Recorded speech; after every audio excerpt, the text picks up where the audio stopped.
Chapter 23 of The Turn of the Screw, by Henry James. This recording is in the public domain. Oh, more or less. I fancy my smile was pale. Not absolutely. We shouldn't like that. I went on. No, I suppose we shouldn't. Of course, we have the others. We have the others. We have indeed the others. I concurred.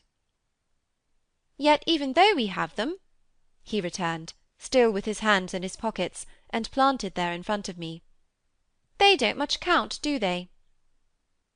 I made the best of it, but I felt wan. It depends on what you call much. Yes, with all accommodation. Everything depends. On this, however, he faced to the window again, and presently reached it with his vague, restless, cogitating step. He remained there a while, with his forehead against the glass, in contemplation of the stupid shrubs I knew and the dull things of November. I had always my hypocrisy of work, behind which now I gained the sofa.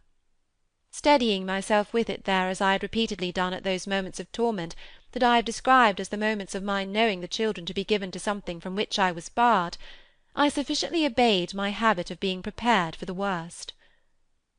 But an extraordinary impression dropped on me as I extracted a meaning from the boy's embarrassed back.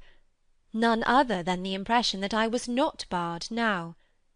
This inference grew in a few minutes to sharp intensity, and seemed bound up with the direct perception that it was positively he who was. The frames and squares of the great window were a kind of image, for him, of a kind of failure.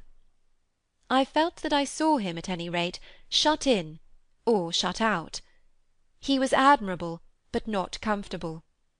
I took it in with a throb of hope. Wasn't he looking, through the haunted pane, for something he couldn't see? And wasn't it the first time in the whole business that he had known such a lapse? The first, the very first. I found it a splendid portent.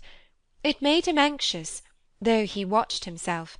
He had been anxious all day, and even while in his usual sweet little manner he sat at table, had needed all his small strange genius to give it a gloss. When he at last turned round to meet me, it was almost as if this genius had succumbed. Well, I think I'm glad Bligh agrees with me. You would certainly seem to have seen, these 24 hours, a good deal more of it than for some time before. I hope, I went on bravely, that you've been enjoying yourself. Oh yes, I've been ever so far, all round about, miles and miles away. I've never been so free. He had really a manner of his own, and I could only try to keep up with him. Well, do you like it? He stood there smiling, then at last he put into 2 words, Do you? More discrimination than I had ever heard 2 words contain. Before I had time to deal with that, however, he continued as if with the sense that this was an impertinence to be softened. Nothing could be more charming than the way you take it, for of course if we're alone together now, it's you that are alone most. But I hope, he threw in, you don't particularly mind. Having to do with you? I asked. My dear child, how can I help minding? Though I've renounced all claim to your company, you're so beyond me, I at least greatly enjoy it. What else should I stay on for? He looked at me more directly, and the expression of his face, graver now, struck me as the most beautiful I had ever found in it. You stay on, just for that? Certainly. I stay on as your friend, and from the tremendous interest I take in you, till something can be done for you that may be more worth your while. That needn't surprise you. My voice trembled so that I felt it impossible to suppress the shake. Don't you remember how I told you, when I came and sat on your bed the night of the storm, that there was nothing in the world I wouldn't do for you? Yes, yes. He, on his side, more and more visibly nervous, had a tone to master.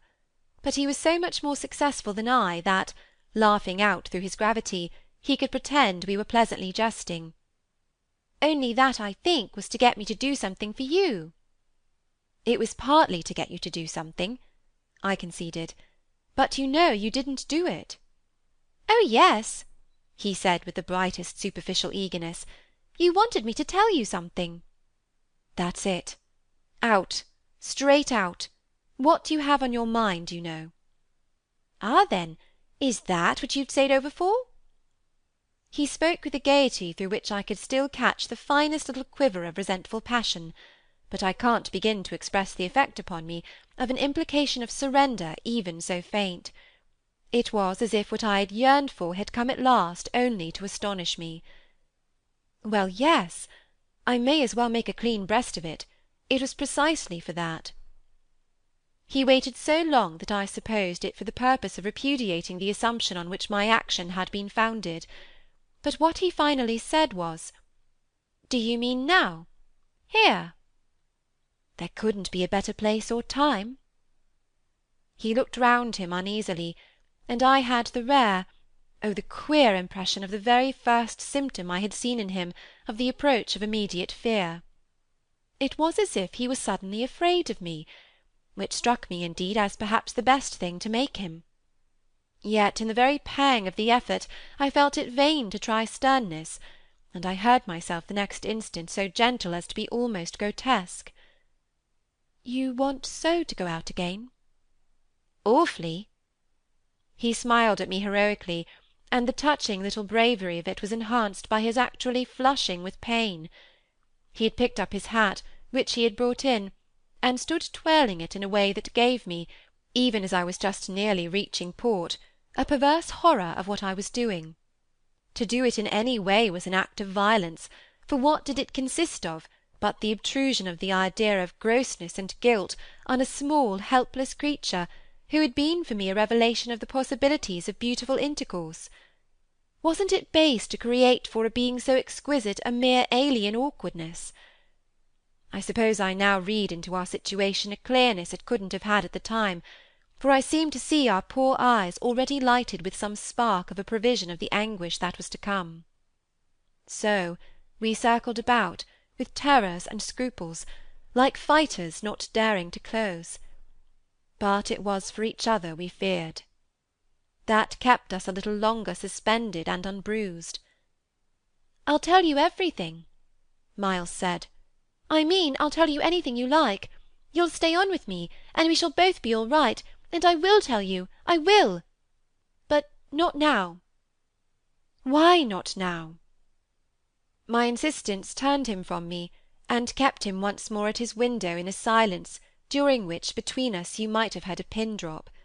Then he was before me again, with the air of a person from whom, outside, some one who had frankly to be reckoned with was waiting. "I have to see Luke." I had not yet reduced him to quite so vulgar a lie, and I felt proportionately ashamed. But, horrible as it was, his lies made up my truth. I achieved thoughtfully a few loops of my knitting. "Well, then, go to Luke, and I'll wait for what you promise.